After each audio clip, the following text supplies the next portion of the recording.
What's up guys, David here, and the iPhone 7 and the Galaxy S8 are both really great smartphones. Like, they're two of the best smartphones in the world right now, and they each have their own unique set of advantages. So in this two-part PhoneBuff style video series, we're going to be looking at a bunch of reasons why each of these smartphones could be considered better than the other. We're taking a look at the iPhone 7's advantages in this video, and in the other video, we're going to be doing the same thing for the Galaxy S8. So check out that link down below in the description for that video, and after watching both videos, make sure to vote for which phone you thought had the stronger reasons. But with that said, let's go ahead and get right into it. Reason number 1.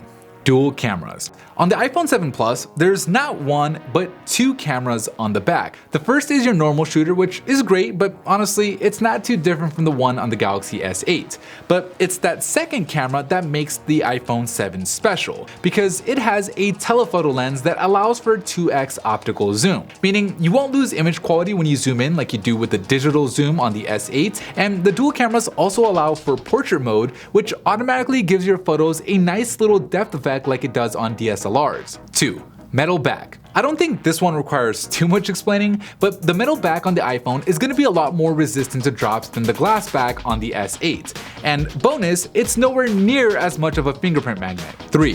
Repairability. Speaking of drops, no matter the phone, if you drop it on its face, there's a good chance that it's not going to end well. So it's worth noting that the cost of replacing the screen on the iPhone is cheaper than it is on the Galaxy, as the iPhone is much easier to repair. 4. Apple stores. If you have an issue with your iPhone, like a broken screen for example, you can just walk into one of the hundreds of Apple stores around the world and get the issue resolved, usually on the same day. Reason number 5. Better fingerprint scanner. On the S8 Plus, the fingerprint scanner isn't the most comfortable to reach, with it being really high up on the back, and it also isn't the most accurate fingerprint scanner either. It requires multiple attempts much more often than the iPhone scanner does, and when the phone is lying flat on a table, the fingerprint scanner on the Galaxy is obviously inaccessible since it's on the back. 6. Dual speakers. When most people think about dual speakers on a phone, the first thing that comes to mind is that they're louder. And yeah, that's definitely true in the case of the iPhone, but there's more to it. The dual speakers on the iPhone support stereo sound, so the sound coming from a YouTube video or from music will come from the appropriate speaker, making for a more immersive experience. And don't underestimate the value of having that front-facing speaker. Audio is directional, so you can actually hear sound much more clearly at lower volumes on the iPhone, which is great for when you don't want to disturb the people around you. 7. 3D touch. Sure, Samsung kind of borrowed this feature from the iPhone on the Galaxy S8, but the pressure sensitive area on the S8 is limited only to the bottom center of the phone. On the iPhone 7, however, the entire display is pressure sensitive, opening the door for things like toggling through app shortcuts, shooting a gun in a game instead of needing a separate trigger button, and easily moving the cursor on the keyboard in any direction. 8.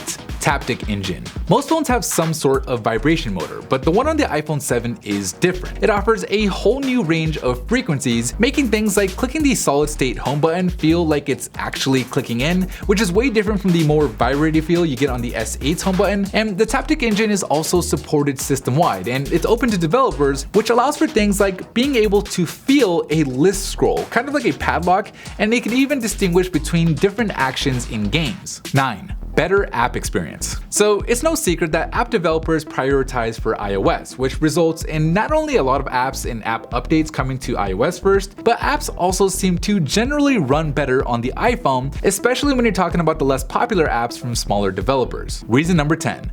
More accessories. The iPhone has been using the same lightning port for 5 years, and the design has been roughly the same for the last 3. Now, this could easily be looked at as a bad thing, but one of the benefits to it is the larger amount of accessories already available for the iPhone 7. Add to that the fact that, just like with apps, many accessory manufacturers prioritize for the iPhone, and you have a much larger selection of accessories to choose from. 11. System updates. Since the iPhone receives its OS updates directly from Apple, it gets them as soon as they are released. On the S8, first the update comes from Google, then Samsung has to add their customizations to the software, and then if you live in the US, it has to be approved by the carriers. Each additional step adds on to the delay, so sometimes it can be like half a year or longer before you finally get updated. 12. Longevity. Speaking of updates, on a Galaxy, there's a chance that after a couple of years, you just won't receive updates anymore. Case in point, the Galaxy S3, released in 2012, stopped receiving system updates in 2015. The iPhone 5, on the other hand, also released in 2012, only just recently stopped being supported in 2017. That's almost 2 extra years of system updates. 13. Resale value. The longevity of the iPhone probably plays a large role in the fact that, generally speaking, the iPhone enjoys a higher resale value. This means that you'll get more money back when you trade in for a new phone, ultimately lowering the total cost of ownership. 14. Vibrate switch. The physical vibrate switch on the iPhone not only makes it easy to put your phone on and off silent, but it also acts as a visual cue so you can tell if your phone is on vibrate with just a glance. Reason number 15. Google Apps. On the Galaxy S8, you obviously can't get most of Apple's apps like Siri, Clips, or iMessage, but on the iPhone, you can get the best apps from Google like Assistant, Maps, and even Gboard, which is the closest thing to having the best of both worlds. 16. Parental controls. Better parental controls with restrictions allow you to block content and actions through a password-protected setting, meaning you can make sure that your kid isn't visiting any websites they shouldn't be, and even have the option to prevent them from erasing browser history so you can monitor their activity. 17. Raise to wake. While the Galaxy S8 has a great always-on display feature, it comes at the cost of a 1% per hour battery drain. With Raise to wake, you can simply pick up your iPhone to see the time and any notifications you may have, and when you're done, you can set it down and the screen turns off automatically. No battery drain and essentially the same info. 18.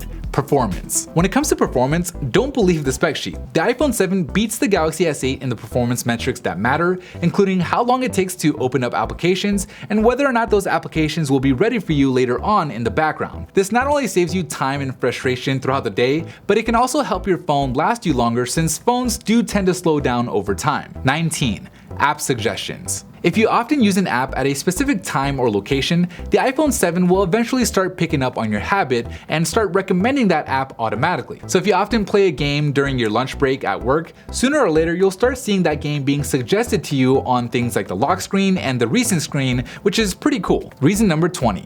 iMessage. If a lot of your friends and family members have iPhones, iMessage is going to be an app that you'll probably care about. iMessage not only sends messages with read and received indicators, but it also has things like expressive messages where you can send a message with bubble effects. It lets you temporarily share your location, which is great for when you want to meet up with friends. You can play games right within the chat window, and in general, group messaging just seems to be more consistent. 21. Complete OS backup. If you get a new iPhone, whether it's a replacement or an upgrade, getting all of your things transferred over is easy via iCloud or iTunes. And unlike the backup options on the S8, you get all of your data, including individual app data and login information transferred over. Whereas on the S8, you're limited to more of the basics for backup, and the backup is nowhere near as consistent. 22. Continuity. If you own a Mac or an iPad, the iPhone has the advantage of allowing you to move seamlessly between your devices. You can do things like opening notes from your Mac on your iPhone or answering a phone call from your iPhone on your iPad. 23. Spotlight search. With a simple swipe down from the home screen, you access Spotlight search that lets you search for anything, whether it's an app on your phone, an app that you don't have yet but you want from the App Store, a location in Maps, or even websites matching your search all in one convenient place. 24. Tap to top. With this feature, you can automatically scroll to the top of any screen by tapping on the status bar. This works system-wide in any app, and it's great for when you're really far down an email thread or a web page and you want to get to the top quickly without having to swipe down a bunch of times. And finally, reason number 25. Shake to undo. Say for example you're editing a Word document and you accidentally delete some text. On the iPhone, you can simply shake the phone and you'll undo that deletion. If you change your mind, you can shake the phone again to redo. It's essentially Control-Z on a computer, but on your phone. Alright, so now that you've seen why the iPhone 7 could be considered better than the Galaxy S8, click here to see why the Galaxy S8 could be considered better than the iPhone 7. After watching both videos, cast your vote for which phone you thought had the stronger reasons. Give this video a thumbs up if you enjoyed the series. Thank you guys for watching, and as always, I'll see you in the very next episode.